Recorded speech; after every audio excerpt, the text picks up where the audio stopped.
जो प्रवीण भाई है इनके नाम के आगे मोस्ट वांटेड नाम लगाया करता, कुख्यात गैंगस्टर के नाम तय लोग इन न जाने भी करते। भाई साहब आपका नाम का आगे मोस्ट वांटेड लगा दिया गया था, उसका बारे में क्या कहना चाहोगे? कुकर ये घटना आई और कितने कुछ आज केस आपके ऊपर हैं? भाई 4-5 केस रह रहे हैं, परमात्मा की दया से सब केस बरी हो गया, माता रानी की कृपा था, गौ माता की कृपा था। और जो ये मोस्ट वांटेड रही है ये सब भाई लाचारी का साधन था। भाई मैं पूछना चाहूँ आपके ऊपर टोटल कितने मुकदमे लग चुके? मेरा भाई 17-18 मुकदमा लाग चुका। जेल की लाइफ, लग्जरी लाइफ कैसे कैसे कहा, बिल्कुल गलत बात है। नरक की लाइफ है, गुलाम की लाइफ है। आप बता रहे हो भाई मैं लगभग 7-8 साल जेल काटी है, उसमें डेली का रूटीन आपका क्या होया करता? मेरा तो भाई दिल्ली का रूटीन के था कि सुबह एक्सरसाइज कर ली, अपने नहा धो के सुबह एक्सरसाइज कर ली, नहा धो के फिर अपने एक्सरसाइज करने के बाद में पूजा पाठ कर ली। पूजा पाठ करके भाई कुछ किताब पढ़ लिया, अखबार पढ़ लिया, खाना खा लियो, फिर अपना सो गया। और शाम में उठ के थोड़ा बहुत घूम फिर लिया, घूम फिर के इतना फिर बंद होने का टाइम हो जाए भाई, फिर अपना खाना खोना बन गया वो खा लियो, 10-5 मिनट को न्यूज़ देख ली, उसके बाद में को पुस्तक पढ़ ली, अपना फिर सो गया।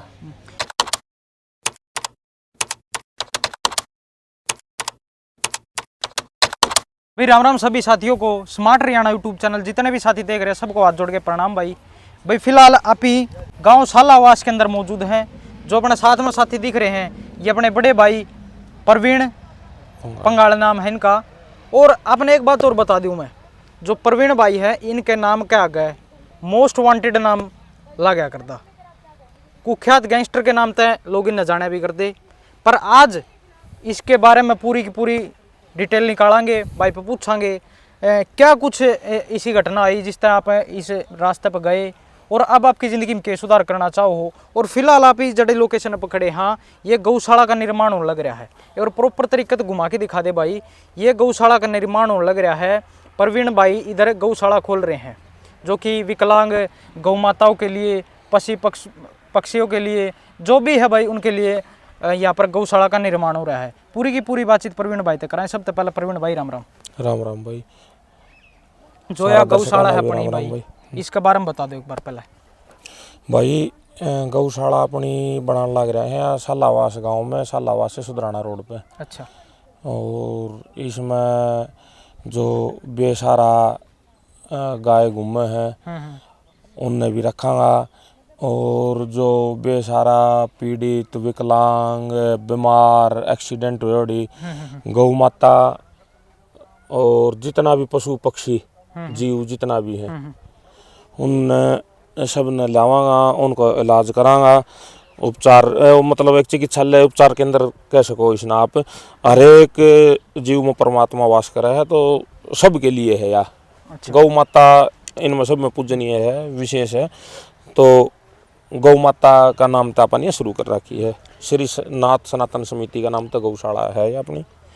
भाई आपके बारे में इंटरव्यू कराने की तो जरूरत को नहीं, पर एक बार थोड़ा दर्शकों ने बता दो आपके बारे में। मैं भाई पहले तो सारा बहन भाइयों ने दर्शकों ने सब ने हाथ जोड़ के राम राम। मेरा नाम है प्रवीण पंगाल और कोसली अपना मकान है भाई, कोसली रायगुरु में विश्वकर्मा कॉलोनी में। ठीक है भाई साहब, आपका नाम का आगे मोस्ट वांटेड लगा दिया गया था, उसका बारे में क्या कहना चाहोगे? कुकर ये घटना आई और कितने कुछ आज केस आपके ऊपर हैं? भाई 4-5 केस रह रहे हैं, परमात्मा की दया से सब केस बरी हो गया, माता रानी की कृपा था, गौ माता की कृपा था। और जो ये मोस्ट वांटेड रही है ये सब भाई लाचारी का साधन था। शुरुआत में 2008 में पढ़ा करता, उस टाइम पे पिताजी के साथ को झगड़ा आया था। अच्छा। तो उस झगड़ा में बात बढ़ती बढ़ती थोड़ी अपन जिस तरह को माँ बाप के गल को बात हो तो देखो औलाद का तो कोई भी हो। हाँ, तो उस बात में अपन अगला के साथ मारपीट करी। उस आदमी ने फिर पुलिस के साथ कैसे था को पूरा पुलिस प्रशासन ने, तो मैं इसका जिम्मेवार नहीं ठहराऊँगा। अच्छा। हाँ, एक ऐसे था गोपी चंद, उस आदमी ने मेरा झूठा आर्म्स एक्ट का मुकदमा दर्ज करवा दिया। अच्छा अच्छा। तो रेवाड़ी मुकदमा दर्ज करवाया था उसने। उसने अपनी मतलब जिंदगी की जो पटड़ी थी ना वह अलग रास्ता पर चली गई।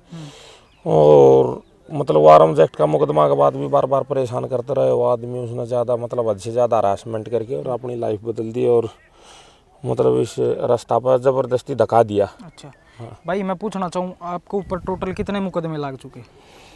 मेरा भाई 17-18 मुकदमा लाग चुका। और ई एक्टिव कितने हैं? ये 6-7 मुकदमा बच रहा है। बाकी भगवान की दया से सब बरी हो गया और माता रानी की कृपा रही, ये भी बरी हो जाएगा भाई। और अपनी कति साफ सुथरी जिंदगी जीवांगा, कति सब क्या निपटा के।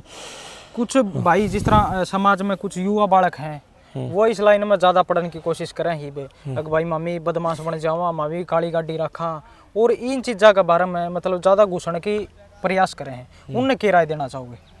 काली गाड़ी की तो कह तो भाई, वो तो मैं बताऊं, देख काली गाड़ी मेरे दो रही स्कॉर्पियो। मैं तो देख गाड़ी के यार सफ़ेद पसंद, मन्नत या 4x4 लेनी थी। और 4x4 उस टाइम पर नवरात्रा में गाड़ी लेनी थी, नवरात्रा में भरती तो एक ही गाड़ी थी। मैंने सारा जगह ट्राई मारी जितनी भी मेरा लाइसेंस था, तो 4x4 गाड़ी एक ही खड़ी थी। तो मन्नत ये मजबूरी में लेनी पड़ी काली गाड़ी। मेरी तो पसंद है वाइट कलर की। और चलो गाड़ी का कलर मेरीन में तो कोई खास बात को नहीं है, तो चलो सबकी अपनी अपनी पसंद हो। मेरी पर्सनल पसंद वाइट की है, किसी की ब्लैक की है, वो तो सबकी अपनी अपनी पर्सनल लाइफ है।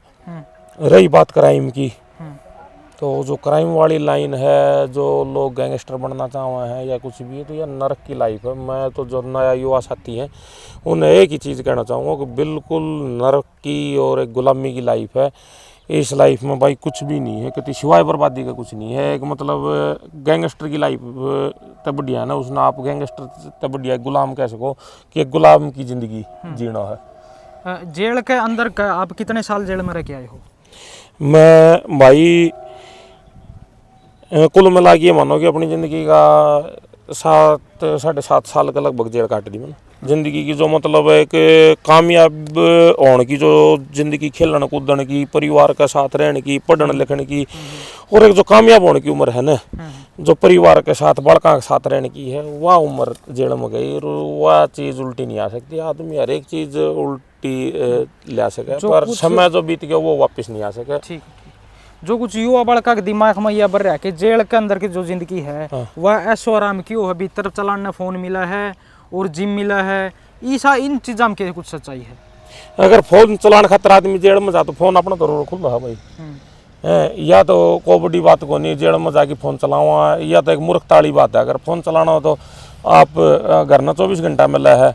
और ये तो जेड़ा में STD है भाई, 10 मिनट बात हो, और बाकी फ़ोन फना आड़ा तो सिस्टम हो लिया ख़त्म। कोई किसी दौर गलती कोई कदा रह रहा हूँ तो वो बात अलग है। बाकी हरियाणा की तो मना लागता को नहीं, किसी जेड़ा में फ़ोन है, जेड़ा में फ़ोन फान तो हो लिया ख़त्म। STD है अपनी 5 मिनट 10 मिनट जो सरकार ने दे रखी है वो बात करो। बाकी यह कितनी मूर्खता की बात है, आगे जेल में लग्जरी लाइफ खतरा पर जेल में जावा। जिन चीज़ा ने जेल में जो एक सपना है, खून बढ़िया खानो पीनो, तो इन चीज़ों की बाहर पाबंदी थोड़ी है, उस जगह तो पाबंदी है। तो इन चीज़ा लग्जरी लाइफ मानना है कि अपने घर में रह की कर सकें ये चीज़ तो। और जेल में जो लग्जरी लाइफ बोला ना, वो एक गुलाम की ज़िंदगी है भाई। अपन कति पूर्ण रूप से प्रशासन का अधीन रह के रहना पड़ा है। उन्होंने कह दी बंद बैरक में तो बंद, उन्हें खोल दिया तो खुल गया। उन्होंने कह दी पार्क में 10-5 मिनट घूम लो तो घूम लिया। उन्होंने कह दी उल्टा बंद हो जाओ तो बंद हो जाए। वह गुलाम की ज़िंदगी है, वो लग्जरी लाइफ नहीं है। आप अगर आपने मैं सारा दिन कितना बढ़िया खुआई पहन जाऊँ और आपने कह दूँ सारा दिन उड़े बैठना हो, रात उठना नहीं है, और मेरा बिना बुझ आप रात उठ के रात ही नहीं आ सकता, तो वह आप बताओ कैसी लाइफ महसूस करोगे? गुलाम की ज़िंदगी नहीं हुई है। बिल्कुल। जेल की लाइफ लग्जरी लाइफ कैसे कैसे कहा, बिल्कुल गलत बात है। नरक की लाइफ है, गुलाम की लाइफ है। आप बता रहे हो भाई मैंने लगभग 7-8 साल जेल काटी है, उसमें डेली का रूटीन आपका क्या होया करता? मेरा तो भाई डेली का रूटीन ये था कि सुबह एक्सरसाइज कर ली, अपने नहा धो के सुबह एक्सरसाइज कर ली, नहा धो के फिर अपने एक्सरसाइज करने के बाद में पूजा पाठ कर ली। पूजा पाठ करके भाई कुछ किताब पढ़ लिया, अखबार पढ़ लिया, खाना खा लिया, फिर अपना सो गया। और शाम में उठ के थोड़ा बहुत घूम फिर लिया, घूम फिर के इतना फिर बंद होने का टाइम हो जाए भाई, फिर अपना खाना खोना बन गया वो खा लियो, 10-5 मिनट को न्यूज़ देख ली, उसके बाद में को पुस्तक पढ़ ली, अपने फिर सो गया। ज़्यादातर ये रूटीन रहे भाई साहब। जिस तरह जो जेल के अंदर जो कैदी हैं उनकी भी कुछ अलग इसी है कि भाई इनती थोड़ा अलग ट्रीटमेंट मिलेगा, इनती थोड़ा अलग मिलेगा, इनती थोड़ा अलग मिलेगा? भाई आज से अगर 8-10 साल पहले की बात करा तो ट्रीटमेंट को के सिस्टम था कि जो ज़्यादा मतलब फैमिली बैकग्राउंड ठीक है या किसी ने कोई क्राइम तक वो छोटी मोटी इनकम कर रखी है, मतलब खर्चा जो ज़्यादा खर्चा करा है तो उसने थोड़ा ट्रीटमेंट, ये जो आप बताओ फोन फान वाला, भाई फोन मिल गया और भाई को नशा मिल गया, जिस तरह भाई सुल्प पी लियो, किसी ने अपना गंजा पी लियो, ये चीज़ थी। बाकी आज के टाइम पे तो अधिकारी बहुत ज़्यादा टाइट हैं, समझदार हैं, पढ़े लिखे अधिकारी हैं, सरकार भी टाइट है, तो आज के टाइम पे वो बात को नहीं अलग ट्रीटमेंट वाली। बस थोड़ा मोड़ा एक फ़र्क हुआ खर्चा को, किसी को ज़्यादा खर्चा जा है वो थोड़ा एक ठीक तरीका तरह ले है, जिसको भाई खर्चो नहीं जानता, किसी की कोई पैरवी करनी नहीं है, वो थोड़ा अपना खाना पीना रहन सहन मॉडर्न पैरन में थोड़ा समझौता करना पड़ा है। बाकी ऐसी कोई बात को नहीं अलग ट्रीटमेंट वाली, किसी का कोई अलग ट्रीटमेंट को नहीं। लोगों ने बालका ने जो युवा बालक है उन्हें बुढ़ाने वाली बात है, कुछ ट्रीटमेंट को नहीं, किसा ट्रीटमेंट होता मतलब जो अपने घर ने आप गरीब से गरीब आदमी जो जिंदगी जी सके ना बाहर, वह जिंदगी जेल में जीना मतलब एक मान लो बहुत बड़ा सपना है। आग भाई डंगता छूक मार की सब्जी खानी, घी घेर के और चौपड़ी की रोटी खानी, ये सपना हो जाए भीतर जाके भाई। घर को घी नहीं मिला, हर एक चीज़ पर पाबंदी, तो मेरे तो समझ में नहीं आती कि एक देखो किसी आदमी की कोई लाचारी हो, कोई गलती तो कोई दिशा भटक जा, तो एक अलग चीज़ है कि उस चीज़ ने लग्जरी मानना है तो उसमें लग्जरी पड़ो की है। सोन खतर काला कम्बल, अच्छा पत्थर के ऊपर काला कम्बल बिछा के डंका भाई, उसके ऊपर एक बेडशीट कर लो और गद्दा थोड़ी किता हूँ भाई। अच्छा, और के नाम है ढंका कम्बल और पहन खातर मतलब एक कपड़ा भी अपनी मनपसंद का नहीं पहन सकता। बाहर ने बताओ भाई इस डाड़ का कदे छोटा आ जा कदे बड़ा आ जा, फिर उन पर घर का गल गुड़े जाओ, तो यार मेरा तो समझ में ना आती लोग इसने लग्जरी लाइफ कैसे मानना। मेरा 7-8 साल में लग्जरी पड़ा कुछ समझ में नहीं आया भाई जिस तरह मन्ना तो जो महसूस हुआ है ना भाई, मन्ना तो जेल की जिंदगी है, गुलाम वाली जिंदगी लगी है। मन्ना तो कदे भी को लग्जरी सिस्टम नहीं लगे भाई की सारी चीज़ देखी है, हर तरीका रहे यहाँ, खर्चा भी करा, बाकी लग्जरी वाली तो चीज़ समझ में नहीं आई। लग्जरी लाइफ कहना तो बिल्कुल मूर्खता वाली बात है। जेल में अपने साथी मिले भी होंगे कि भाई मैं तो गलती तो फंसाया गया हूँ और मैं तो इस सौदे तो बाहर पढ़ना चाहूँ, मैं तो मेरा घर बसाना चाहूँ, इसे कुछ साथी भी मिले होंगे अपने। देखो कई यहाँ पे प्रशासन के साथ भी मतलब कई चीज़ गोल मथोड़ हो जाए, कोई इन्वेस्टिगेशन ढंग से नहीं हो पाती, कई कानून व्यवस्था भी इसी हैं, तो कई गलती हो जाए कि कई कानून भी है उनमें भी थोड़ा बहुत सुधार हुआ है कि एक केस में कई आदमी जो नाम लिखवा दिया उन्हें घुसेड़ दे हैं, और भाई घना आदमी मुकदमा लग जाए, कई झूठा भी चला जा है। पर रही आग जो आदमी नु कहा बाहर लगड़ की, तो 90% आदमी है कि मैं यह कैसे कहूँ कि जेल से निकलने के बाद 90% आदमी ऐसा हो कि हम दोबारा जेल में नहीं जावा। अच्छा हाँ, पर उन खतर है ना समाज ने और भाईचारा ने थोड़ा और प्रशासन ने थोड़ा स्टैंड लेना चाहिए कि उनकी काउंसलिंग करवाई जा, जेल में योगा के लिए योगा की क्लास लगाई जा। अच्छा। उनकी जेल के अंदर भी काउंसलिंग करवाई जा। बाहर जो बालक क्राइम अट्रैक्शन में है, मतलब जो आदमी क्राइम करना चाह है, तो उन पर ज़्यादा दबाव ना देके उनकी प्यार से काउंसलिंग करवा के और एक प्यार तो समझा के और वो अपना मतलब सही रास्ता पर ले आया जा। अच्छा भाई साहब, अपनी फैमिली के बारे में इंट्रोडक्शन दो थोड़ा।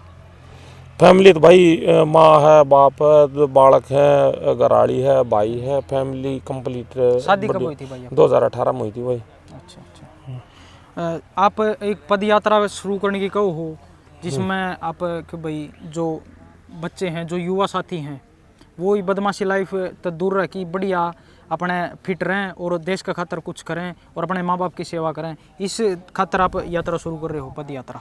हाँ बिल्कुल भाई, सारा भाईचारा के साथ विचार करने लग रहा है और सरकार ते भी अपील कर रहा है, DGP साहब ते भी अपील कर रहा है आपके माध्यम से कि यह यात्रा शुरू करा और इसकी हमने परमिशन मिले, इसकी परमिशन खातर जो कानूनी प्रक्रिया है वह फॉलो करांगा। और हम तो चाहवा कि भाई समाज में है ना जितना भी जो हमने भुगते हैं, जो चीज़ भुगते हैं, जो नरक देखा है, तो सब युवा साथियां थे, छोटा भाइयां थे, यह अपील है कि भाई ये नरक की ज़िंदगी है, ऐसी कोई लाइफ नहीं है जो दिखा रहा है। जो रील की जो लाइफ दिखे है ना, वो रियल में नहीं है, वो रील में दिखे हैं। और मैं यह अपील करना चाहूँगा भाई क्राइम करना छोड़ दो, यात्रा बिल्कुल करना चाहूँगा और करांगा, यात्रा करना के चाहूँगा, यात्रा करांगा 15 दिसंबर के बाद में शुरू करांगा भाईचारा छला मिला के। और उस यात्रा में सीएम साहब से और डीजीपी साहब से मिलके और अपनी जो अपील है छोटी छोटी 10 मांगे हैं वो कि भाई मतलब काउंसलिंग करवाई जा बालका की जो क्राइम में जहाँ है वो समझा बुझा के वापसी समाज का हिस्सा बनाया जा, क्राइम तो दूर कराया जा। और डीजीपी साहब बहुत बढ़िया काम कर रहा है जो कि बार बार समझाने लग रहा है और ये कई चीज़ें बहुत बढ़िया स्टेटमेंट भी देने लग रहा है। तो इस अवसर है ना, मतलब ये मानो कि बहुत कम देखने न मिले हैं। और ये तो है ना, मतलब या बताऊँ आपने पुलिस प्रशासन में इतना सुधार है कि बहुत पढ़े लिखे अफसर आ रहे हैं, अधिकारी मतलब मैच और गलत बहुत ही कम कर रहे हैं, मतलब नाजायज ना करता। पहले की जो आज से 10-15 साल 20 साल पीछे जावा तो उस टाइम में देखे ये पुलिस बहुत एडवांस हो रही है। भाई जो ऑनलाइन वीडियो बना के डालते हैं कि भाई आड़ा फेट लियो इसके गोली मारांगी, जो ऑनलाइन ये गुंडागर्दी फैलाओ जो समाज ने गलत दिशा में दिखाने लग रहे, उन्हें क्या कहना चाहोगे? भाई ये ऑनलाइन नाला ना तो क्या कहना चाहूँगा, ये कि खाली गंद फैलाने लग रहे हैं, समाज ने क्या देना चाहो हो, फेट की क्या हो जाएगो भाई, किसी तो फेट ले आके मो क्या हो जाएगो। ये तो समाज ने मतलब है ना एक खाम खा की लाइन पकड़ाने लग रहा है, ये तो बिना हाथ पाए की बात है। अगर जो उस एनर्जी ने किसी ने फेटने की जगह है किसी की मदद करके दिखाओ ना भाई, उस एनर्जी ने किसी जीव की, किसी परिवार की, किसी बेसहारा की मदद करके दिखाओ, उसको तो को मतलब हासिल लगड़ा है। फेटने को क्या मतलब है, किसी के चोट लागी फेट लिया, असल में ये पाऊँ को नहीं है फेसबुक वाला, मार्केट में कितने भी नहीं पाऊँगा, ये बस खाली फेसबुक पर अपने जो आजकल जो सस्ता नशा चल रहा है ना ये इनको असर है भाई, ये फेसबुक यहाँ कहते हैं ना इनको असर है ना। तो ये चीज़ को समाज तक कोई अच्छी चीज़ थोड़ी है। बाकी सरकार ये भी इस चीज़ पर काम कर रही है, नशा के खिलाफ पूरा वो चल रहा है, नशा कंट्रोल करने लग रहा है। तो धीरे धीरे ये फेसबुक या भी ख़त्म हो जाएगा, क्योंकि जो अपनी साइबर की टीम है पुलिस प्रशासन की वह इन चीज़ों पर पूरी गौर करने लग रही है। और इस चीज़ में डीजीपी साहब का भी बयान देखा है, तो पुलिस काम करने लग रही है, धीरे धीरे हो जाएगा ख़त्म सब। और इस चीज़ में अपना तो जो हो सके आप अपना भाईचारा ने युवा साथियों ने समझावागा। भाई जी जिस तरह हरियाणा में आजकल नशा है ना वो थोड़ा उच्च लेवल पर जाने लग रहा है, वो उसके बारे में क्या कहना चाहोगे? भाई कि यात्रा जो होगी उसमें नशे के प्रति भी जागरूक करोगे?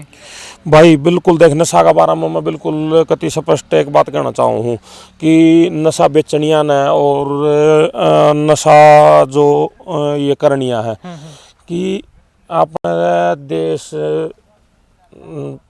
अपन किस चीज़ पर घमंड है, आप दूसरा देश आता किसी को दुश्मन देश अपना तो क्यों डरे हैं, अपनी आर्मी तो डरे हैं, अपने मजबूत अपनी फौज है ना वो सबसे मजबूत है, अपना जैसा मजबूत जवान कितने भी नहीं है। जो ये और देश है जो अपना दुश्मन देश है, कोई भी अपन आगे बढ़ता ना देखना चाह रहे, ये नहीं चाहो कि इनकी नस्ल खराब कर दें, कोई ड्रोन हीरोइन समय क्रिया हैं। तो मैं तो ये चाहूँ कि भाई इन नशा बेचने तो भाई अपना और क्यों काम धंधा ढूंढ लो, और के नाम है करनिया तभी कि भाई क्यों नस्ल न खराब करो। ये जो ये नशा है ना जो समय की हीरोइन चिट्टा, तो ये नस्ल न खराब करने का नशा है। और समाज तर भाईचारा सब यह अपील है, कोई आदमी नशा बेचा है या कोई आदमी नशा करा है ना तो उनका बारे में सरकार मुहिम चला रही है भाई, नशा मुक्ति केंद्र भी बनाने लग रही है और हेल्पलाइन नंबर भी दे रखे हैं, स्पेशल नशाना खातर नारकोटिक की टीम भी बना रखी है। तो उन बताओ इस चीज़ का बारे में बतानी चाहिए, जो सूखा नशा है ना ये तो ख़त्म कर देना चाहिए समाज में, आते ही हमारी नस्ल ने बर्बाद करने लग रहा है। भाई साहब जिस तरह आप जेल में बंद थे तो कोई हरियाणा का या कोई बाहर का ऐसा कोई गैंगस्टर था जो उस जेल में जो भी प्रसिद्ध हो, उससे आप कांटेक्ट में रहे हो? भाई देख मैं तो है ना गैंगस्टर प्रसिद्ध क्या कि मैं तो एक आप यात्रा काटन लग रहा हूँ आगे आप इस चीज़ तक अपना युवा साथियों ने दूर करा इस लाइन में नहीं जावा, तो मैं किसी का नाम लेके और किसी ने प्रसिद्ध कह कि मैं उस लाइन में उल्टो नहीं दिखाना चाहता हूँ। ठीक बात। मैं गैंगस्टर का बारे में ज्यादा कोई चर्चा नहीं करता, मतलब घनी कहना अच्छी। चाहो कि भाई मेरे पर जो बीत ली वो और किसी पर हाँ बीते तो बिल्कुल स्पष्ट बात यह है भाई, मैं कितने और गैंगस्टर का चर्चा करके और मतलब के नाम है और बालकान उस लाइन में नहीं दिखाना चाहता। इसमें प्रसिद्धि वाली क्या चीज़ है, अगर प्रसिद्धि की आप बात करा तो अपने पहलवाना की बात करा, अपने और जो एथलीट हैं उनकी बात करा, कोई और समाज खातर समाज सेवी अच्छा काम कर रहे हैं उनकी बात करा, कोई क्रांतिकारी उनकी बात करा। गैंगस्टर को और प्रसिद्ध को यार को मजबूरी देख बेचारा कि गैंगस्टर भी कहना गलत है, जिसकी को लाचारी थी उन ते तो हमने मदद यह करनी चाहिए कि उन्हें समाज की मुख्य धारा में लावा। और जो आदतन है जिन्हें बार बार करना क्राइम है तो उनको क्या चर्चा करना भाई, वो समाज के लिए मतलब एक खत्म करने वाली, समाज को नुकसान करने वाली बात है। बिल्कुल भाई, ये आपकी लोकेशन रहने वाली है, आड़े गौशाला बनाओगे? हाँ यह गौशाला बनाने लग रहे हैं भाई, गौशाला काम चल रहा है, 1-1.5 महीना में यह शेड बन के तैयार हो जाएगी। अच्छा। और यह शेड तैयार होती है कि गौ माता आ जाएंगी और उनकी सेवा करांगा। वो परान भाई दवाई रखने खातर या जो आदमी उरा रहेंगे उनका रहने खातर। अच्छा, ऑफिस वो वगैरह? हाँ ऑफिस कह लो या मतलब रहने खातर मकान कह लो, वो बनाने लग रहा है। और ये सरसम कटती है, ये पिछला डोड़ा तक ये सारी नहीं इसका मैं ले लूँगा सारी। मतलब 3-3.5 किले के आसपास की? हाँ 3-3.5 किला, हर और भी जरूरत पड़ेगी तो 2 किला इन्होंने नहीं, ये भी ले लेंगे। कि जमीन की कोई कमी को नहीं, परमात्मा की कृपा, गौ माता की दया है। ये चीज़ अपनी गौ माता की कृपा तो हो जाएंगे, 1-1.5 महीना में गौ माता लिया आऊँ भाई सेवा खातर। इस गौशाला की मतलब क्या खूबियाँ रहेंगी कि भाई इसमें कौन सी डाल की गौ माता रखोगे? इसमें हर एक डाल की गौ माता रखा भाई। अपना आत्मनिर्भर गौशाला का प्रोजेक्ट है, या मेरे ख्याल से हरियाणा में पहली ऐसी गौशाला होगी जो बिना किसी दान चंदा का आपा ने शुरू कर रखी, आगे भी बिना किसी दान चंदा का चलाऊंगा। किसी ने मदद करनी हो तो गौशाला अपना हाथ आगे मदद करके जागो, अपना ना तो किसी की पर्ची काटांगा और नहीं कोई बार कोड डालांगा, नहीं कोई स्कैनर डालांगा। किसी ने सेवा करनी हो अपना हाथ आओ करो, वह एक अलग चीज़ है। आत्मनिर्भर गौशाला को प्रोजेक्ट है यो, इसमें दूध वाली भी गौशाला रखी जाएंगी, बेसहारा भी रखी जाएंगी, जो लावारिस गुम्मे हैं सड़कों पर वे भी रखी जाएंगी। उरान एक शेड बनवाऊंगा, उस शेड में आप एक बार दिखाओ भाई साहब, जो ये नया ताज़ा बर्तन लग रहा है, इस साइड पूरी बड़ी एक शेड में एक्सीडेंट और बीमार चोट लग गई, स्पेशल ट्रीटमेंट रहेगा। हाँ पूरा ट्रीटमेंट, एम्बुलेंस सारी चीज़ भाई। गौशाला खतरा अपन ट्रैक्टर भी कटवा रखे है, एम्बुलेंस खतरा पिकअप भी ले रखी है, सारी चीज़ हैं। और हर एक जीव जानवर की अपने सेवा करांगा और पूरा ट्रीटमेंट रहेगा हर तरीका ते। और ये रजिस्ट्रेशन हो जाएगा उसके बाद सरकार ते भी एक डॉक्टर की सहायता खातर अपील करांगा। सरकार दे है तो ठीक है, नहीं तो आप देखेंगे अपना बेस पे भी 2-4 डॉक्टर तो बात कर रखी है। बाकी आज के टाइम पर सरकार गौशाला खतर गौ माता खतर बहुत कुछ करने लग रही है, तो सरकार तक रिक्वेस्ट करके एक डॉक्टर की अपनी मदद ले लेंगे। बाकी बिल्कुल आप आत्मनिर्भर गौशाला को, ये हरियाणा को मेरे ख्याल से इंडिया में आत्मनिर्भर गौशाला मेरा हिसाब से, बाकी इस चीज़ को बेरो को नहीं कोई और हो तो, पर मेरी नज़र में तो हम ये पहली गौशाला तैयार करने लग रहे हैं जो आत्मनिर्भर है। एक तक किसी तरह को 5 रुपये अपन गौशाला का नाम पर नहीं लिया है। एक कड़वा क्वेश्चन मैं आप तक करना चाहूँगा भाई साहब, जनता का क्वेश्चन रहा है कि जो भी ये गैंगस्टर वगैरह हैं जिन पर पीसा ज्यादा हो जा है, वो गौशाला खोल के बैठ जा है ताकि जो ब्लैक पीसा उसकी वाइट में कन्वर्ट कराया जा। अपने दौर तो भाई ब्लैक की तो कम मुश्किल तो चला रहा है, या गौशाला तैयार करने खातिर भी भाई अपन अपनी जमीन बेची है, तो अपना तो ब्लैक वाइट आड़ो तो कम को नहीं अपने दौर है।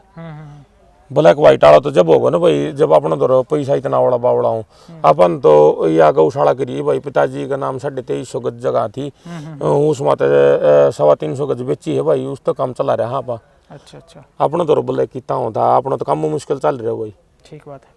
जो आपकी यात्रा रहेगी वह कब तक शुरुआत होगी, उसके बारे में थोड़ा और बता दो कुछ।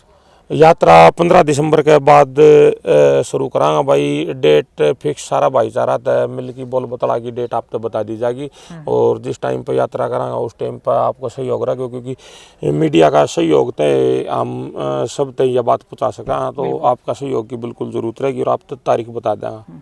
वह यात्रा भाई साहब कुछ स्टेटा में रहेगी या पूरा हरियाणा में रहेगी? ना भाई आपने जो शुरू करांगा यह अपनी पहली यात्रा है, या कोई राजनीतिक यात्रा को नहीं, या बिल्कुल समाज सेवा के लिए यात्रा रहेगी। युवा ने जागरूक करने के लिए कि गलत लाइन पर ना जाए, जो हमने भुगत लिया वो आगे किसी भाई नहीं भुगतना पड़े, उस खातर यह यात्रा अपनी गौशाला से लेकर चंडीगढ़ तक होगी भाई। अच्छा। हाँ जितने भी साथी देखने लग रहे हैं आखिर में उनकी क्या संदेश देना चाहोगे? मैं सबसे यह संदेश देना चाहूँगा कि भाई ये जो गैंगस्टर और क्राइम का नाम पर गुलामी की ज़िंदगी ने मत पसंद करो। इस गुलाम की ज़िंदगी ने जीना तो अच्छा है, आप समाज की सेवा करो और जो आप इस एनर्जी इन्वेस्ट करने लग रहा हो, इस एनर्जी ना आप अच्छा काम में लगाओ, चाहे अपने घर परिवार का काम में लगाओ, अपना बिजनेस में लगाओ या कोई धर्म का काम में लगाओ, जो आपकी पसंद हो, कोई भी आपका मनपसंद अच्छा काम हो, मतलब क्राइम न छोड़ के जो भी कोई आपका मनपसंद का काम हो, अपनी एनर्जी ने उस जगह लगाओ। इस एनर्जी ने समाज में एक गंद फैलाने खातर एनर्जी ने वेस्ट ना करो। ठीक। जो दर्शक देखने लग रहे हैं अपने जुड़ना चाहें तो किस चीज़ से जुड़े हैं? फेसबुक इंस्टाग्राम आईडी का नाम बता दो। बिल्कुल भाई, अगर कोई भी भाई जुड़ना चाहे इस यात्रा में, अगर जुड़ के अपने इस यात्रा के मुहिम का हिस्सा बनना चाहे तो मेरी फेसबुक आईडी है इट्स प्रवीण पंगाल और फेसबुक आईडी है प्रवीण पंगाल का नाम तय और मेरा फ़ोन नंबर है 85 710 87 200। ये मेरा जुड़न का जो भी है मेरा सिंपल नंबर व्हाट्सएप नंबर। कोई भी बेधड़क जो भी भाई क्राइम छोड़ देना चाहे है और समाज की मुख्य धारा में आवे है, किसी डाल भी अपना लायक जो मदद होगी हर मदद ने तैयार खड़े हैं भाई। ठीक भाई, दर्शकों आपने देखा होगा भाई प्रवीण ने सारी की सारी सच्चाई बताई है कि गैंगस्टर लाइफ में क्या क्या आग रहे या कुछ बढ़िया लाइफ को नहीं के नू सोच दो कि भाई इसमें तो बहुत पीसा है और ऐशो आराम की ज़िंदगी है। इनने बताया कि यह एक गुलामी की ज़िंदगी है, इससे अच्छा तो आदमी भीख मांग की कमाई की खास कह है।